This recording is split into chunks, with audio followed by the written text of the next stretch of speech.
주민생활정치연구소 유튜브 구독자 여러분 반갑습니다. 지난번에는 윤양극화 타계로 새로운 중산층 시대 열겠다. 과연 진심일까?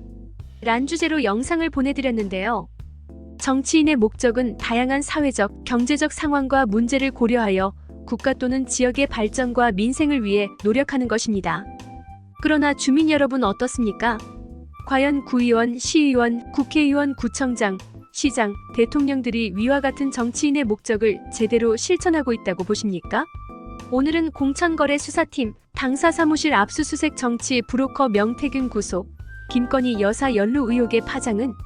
이란 주제로 영상을 보내드리겠습니다. 정치 브로커 명태균 씨 구속 공천거래 의혹을 수사하는 창원지검이 27일 서울 여의도에 있는 국민의힘 당사와 국회의원회관에 있는 국민의힘 사무실 등을 압수수색했다. 검찰은 명 씨가 2022년 6월 1일 치러진 전국 동시 지방선거와 국회의원 보궐선거를 앞두고 김건희 여사 등과의 친분을 이용해 국민의힘 공천을 받도록 도와주겠다며 예비후보 등으로부터 금품을 수수한 혐의와 관련해 압수수색에 나선 것으로 알려졌다. 22대 국회 들어 주요 정당 당사가 압수수색을 당한 건 처음이다. 창원지검 전담수사팀은 이날 정치자금법 위반 등 혐의로 법원에서 영장을 발부받아 국민의힘 당사와 의원회관 내에 있는 국민의힘 조직국 기획조정국 사무실 등을 압수수색했다. 국민의힘 조직국은 당적당원 명부 등을, 기획조정국은 당무기획과 선거, 계획 수립 등 업무를 담당한다. 2022년 6월 1일엔 지방선거와 국회의원 선거구 7곳 보궐선거가 치러졌다. 검찰은 이날 압수수색에서 이 선거와 관련해 국민의힘의 경남지사, 강원지사, 경북 포항시장 고령군수, 대구시의원 공천 심사 자료와 국회의원 공천 심사 자료 등을 확보한 것으로 알려졌다. 해당 선거구는 명 씨가 직간접으로 공천에 영향력을 행사했다는 의혹이 제기된 곳이다. 검찰은 또 명 씨에게 세비 등 9천여만 원을 건넨 혐의로 구속된 김영선 전 의원에 대한 당무감사 자료 등도 압수한 것으로 알려졌다. 검찰은 최근 국민의힘에 관련 자료 제출을 요청했으나 국민의힘이 거절하자 이날 압수수색에 나섰다고 한다. 국민의힘은 공천 관련 자료는 선거 후 폐기가 원칙이라 대부분 남아있지 않다는 입장이다. 다만 국민의힘 사무처는 이날 검찰의 압수영장 집행에 크게 반발하지 않고 협조했다.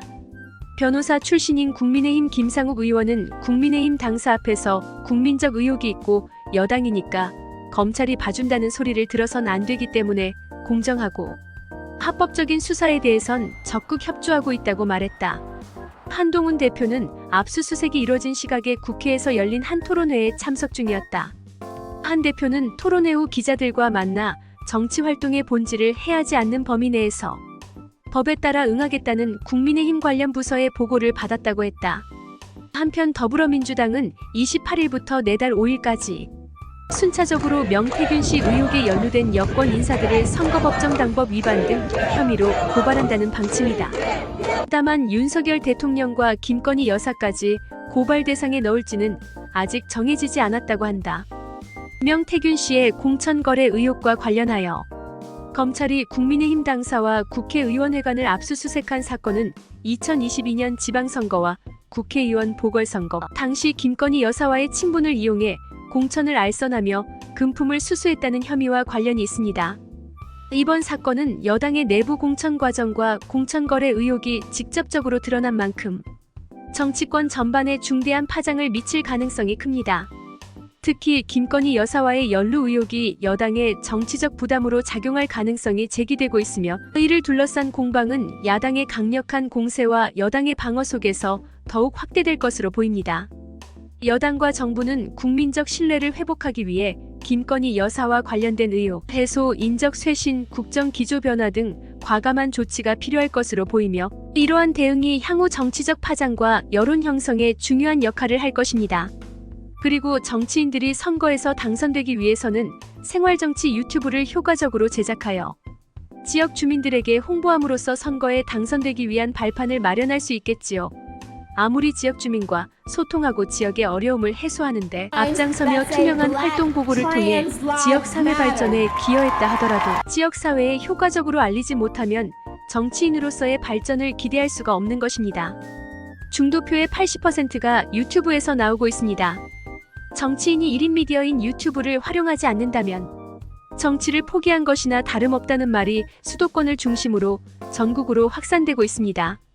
유튜브를 활용하여 1만 명 이상의 구독자를 확보하고 있으면 선거에서는 50%를 먹고 들어간다는 것이 시대적 현실입니다.